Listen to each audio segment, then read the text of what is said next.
अगली खबर, आज की बड़ी खबर है। आज सुप्रीम कोर्ट ने आवारा कुत्तों के मामले पर अपना फैसला सुनाया। आज जो फैसला दिया गया है उसने आवारा कुत्तों को पकड़ने के पिछले फैसले को लगभग पूरी तरह से पलट दिया।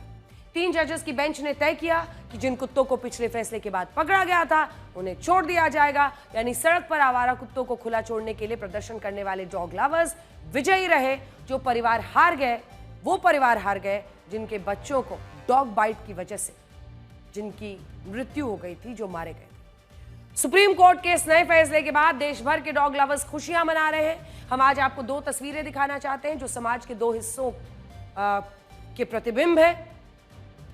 इन 2 तस्वीरों में ही समाज के 2 चेहरे हैं। एक चेहरा जो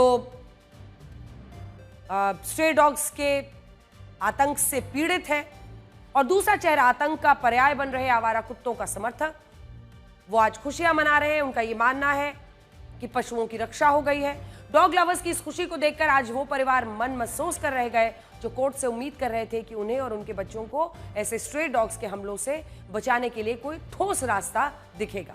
आज डॉग लवर्स को ये सोचना होगा कि क्या वो इस बात पर खुशी मना रहे हैं कि उनके प्रयासों की वजह से एक बार फिर से जो स्ट्रे डॉग्स हैं वो सड़क पर मौजूद रहेंगे और कुछ मासूम बच्चों, महिलाओं, बुजुर्गों पर एक खतरा बना रहता है। सुप्रीम कोर्ट के आदेश को करीब से समझना होगा क्योंकि ऐसा नहीं लगता है कि डॉग लवर्स के दबाव में आवारा कुत्तों को हमला करने का लाइसेंस दिया गया है। सुप्रीम कोर्ट ने अपने आदेश में कड़े शब्दों में कुछ बातें कही है, जैसे आवारा कुत्तों को पकड़कर उनकी नसबंदी की जाएगी, वैक्सीन लगाई जाएगी, इसके बाद उन्हें जहां से उठाया गया है वहीं पर छोड़ा जाएगा। कोर्ट ने साफ कहा है कि रेबीज से संक्रमित और हमला करने वाले आक्रामक कुत्तों को सड़क पर दोबारा नहीं छोड़ना है।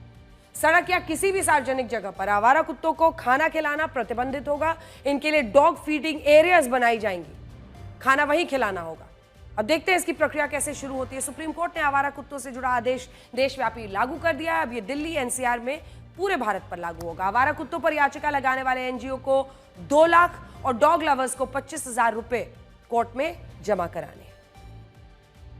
सुप्रीम कोर्ट ने यह भी कह दिया है कि आवारा कुत्तों की जनसंख्या का नियंत्रण और शेल्टर के मुद्दे पर राष्ट्रीय स्तर पर नीति बनाने की जरूरत है और उसके लिए उसने सभी राज्यों और केंद्र शासित प्रदेशों को पक्षकार बना दिया है। कोर्ट ने आवारा कुत्तों से जुड़े देश भर के मामलों को सुप्रीम कोर्ट में ट्रांसफर करने के आदेश दिए और अब इस मामले में अगली सुनवाई अक्टूबर में होगी।